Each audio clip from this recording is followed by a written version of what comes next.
क्यों? 7 भाइयों ने अपनी ही बहन को मारकर उसका मांस खाया। बहुत पुराने समय की बात है। एक गांव में एक परिवार रहता था जिसमें 7 भाई और एक बहन थी। उनके माता पिता जल्दी ही गुजर गए तो बच्चों ने भी जल्दी ही व्यावहारिक काम सीख लिया। सातों भाई अपनी बहन से बहुत प्यार करते थे। बहन भी अपने जान से प्यारे भाइयों का बहुत ख्याल रखती थी। इसी तरह समय बीतता गया और एक दिन जब सातों भाई शिकार पर गए थे, शाम होने को चली थी, तभी बहन उनके लिए भोजन तैयार कर रही थी। जब वह सब्जी के लिए हरी साग काट रही थी, तभी चाकू की तेज धार से उसकी उंगली कट गई और खून बहने लगा। पहले तो वह घबरा गई, लेकिन खुद को संभाला।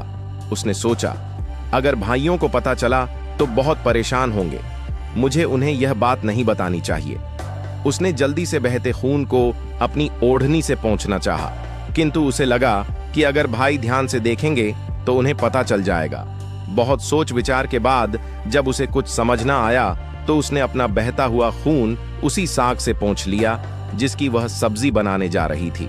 जब शाम को सातों भाई घर लौटे तो बहन ने सभी के लिए खाना परोसा। आज का साग इतना स्वादिष्ट था कि सातों भाई अपना उंगलियां चाटते रह गए और बोले, बहन, आज की साग तो लाजवाब बनी है, ऐसा स्वाद पहले कभी नहीं आया। बहन उनकी तारीफ सुनकर मुस्कुरा उठी। उसने सोचा कि चलो भाई, खुश है, यही बहुत है। लेकिन बात यहीं खत्म नहीं हुई। अगली सुबह जब सातों भाई शिकार के लिए जंगल गए तो उसी बात पर चर्चा छिड़ गई कि बहन ने साग में ऐसा क्या डाली थी कि उसका स्वाद इतना लजीज था। सबने तय किया कि आज इसके बारे में बहन से जरूर पूछेंगे। शाम को सातों भाई जल्दी घर लौट आए तो देखा बहन खाना बना रही है। तब बड़ा भाई उसके पास जाकर बोला, बहन, तुमने कल साग में ऐसा क्या डाली थी कि उसका स्वाद बहुत ही अनोखा था। बहन पहले तो बात को टालने की कोशिश की, लेकिन बड़े भाई के बार बार पूछने पर उसने बता दिया, उसकी एक उंगली कट गई थी और उसने अपना बहता हुआ खून उसी साग में मिला दिया था। जैसे ही यह बात छाहों भाइयों के कानों तक पहुंची तो मानो उनके चेहरे भाव ही बदल गए। शाम को जब सातों भाई एक साथ बैठे थे तो बड़ा भाई बाकी भाइयों से कहने लगा, सोचो, जब बहन के खून की चंद बूंदें इतनी स्वादिष्ट हैं तो उसका मांस कितना स्वादिष्ट होगा। बाकी भाई भी इस क्रूर विचार पर सहमति जताते हुए बोला, हां, अवश्य ही बहन का मांस बहुत ही स्वादिष्ट होगा। अब 6 भाइयों को बहन का मांस खाने की लालसा जाग उठी, परंतु सबसे छोटे भाई को यह सुनकर गहरी बेचैनी हुई। उसने सोचा, कैसे हो सकता है कि कोई अपनों के साथ इतना भयानक विचार करे। तभी बड़ा भाई बोला, कल ही हम लोग बहन को शादी का झांसा देकर जंगल ले जाएंगे और तीर मारकर उसको मार डालेंगे, फिर उसका स्वादिष्ट मांस खाएंगे। सभी भाइयों ने हामी भरते हुए बड़े भाई की बात मान ली, लेकिन छोटा भाई अपने भाइयों की बातें सुनकर बहुत परेशान होने लगा।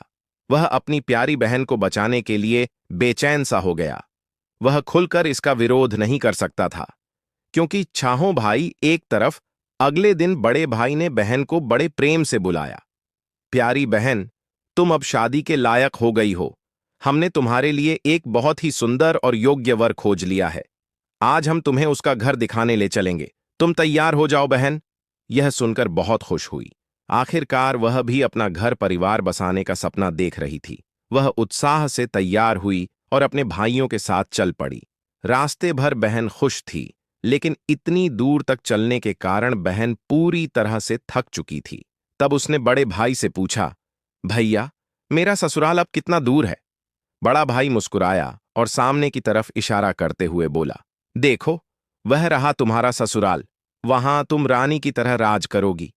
बहन यह सुनकर बहुत खुश हुई और उत्साह से आगे की ओर बढ़ने लगी। लेकिन जैसे वह थोड़ा आगे बढ़ी ही थी कि अचानक उसके सभी भाइयों ने उसे पकड़ लिया। बहन कुछ समझ पाती उससे पहले ही भाइयों ने उसे पेड़ से बांध दिया। भैया, यह क्या कर रहे हो? उसने घबराकर पूछा। पर उसके भाइयों के चेहरे पर अब किसी प्रकार की दया या प्रेम नहीं था। बड़े भाई ने आदेश दिया, इसे कसकर बांध दो। अपने सभी भाइयों को हत्यारे के रूप में देखकर बहन का हृदय दहल उठा। वह फूट फूट कर रोने लगी और भगवान को याद करते हुए कहने लगी, हे भगवान, मेरे अपने ही भाई मेरी हत्या करना चाहते हैं। क्या इनमें से कोई भी मेरे लिए दया या प्रेम नहीं रखता? उसकी बातें सुनकर छोटे भाई की आंखें भर आईं। उसका हृदय कांप उठा। लेकिन छहों भाइयों के दूसरा पार्ट देखने के लिए लाइक सब्सक्राइब करें।